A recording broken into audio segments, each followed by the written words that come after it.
আগামী অর্থ বছরের জন্য সরকার 7,97,000 কোটি টাকার বাজেট ঘোষণা করেছে। বর্তমান পরিস্থিতিতে দেশের জনগণের চাহিদা ও আকাঙ্ক্ষা পূরণে সরকারের প্রতিশ্রুতি বাস্তবায়নের জন্য বাজেটের এই আকার বাস্তবসম্মত ও বাস্তবায়নযোগ্য বলে আমরা মনে করি। বিগত কয়েক বছরে যেখানে প্রায় 10-12% হারে বাজেট বৃদ্ধি করা হয়েছে, এবার বাজেটে বাড়ানো হয়েছে 5%-এর কম, 4.42%।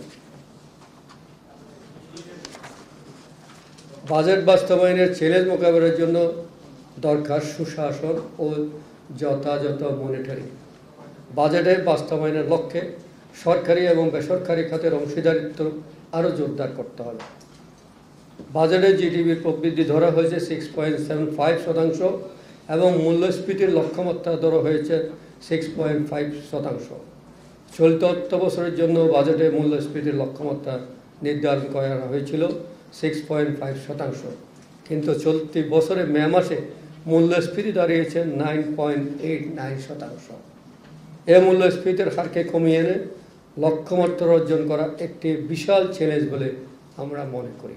অর্থনৈতিক অঞ্চল ও হাইটেক পার্কে অবস্থিত প্রতিষ্ঠান কর্তৃক মূলধনী যন্ত্রাংশ নির্মাণ সামগ্রী আমদানিতে বিদ্যমান আমদানি শুল্ক 0% থেকে বৃদ্ধি করে 1% করা হয়েছে। এতে এসব বিশেষ অঞ্চলে বিনিয়োগকারীরা নিরুৎসাহিত হবেন এবং বিদেশি বিনিয়োগকারীদের নিকট ভুল বার্তা যাবে।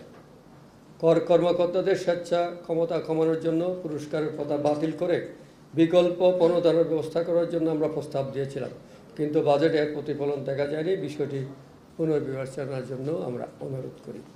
রাজস্ব সংক্রান্ত মামলা নিষ্পত্তি ও ন্যায় বিচার নিশ্চিত করতে এডিআইয়ের সিস্টেম কার্যক্রম করার পাশাপাশি কর ন্যায়পাল নিয়োগের বিষয়টি বিবেচনা করা যেতে পারে।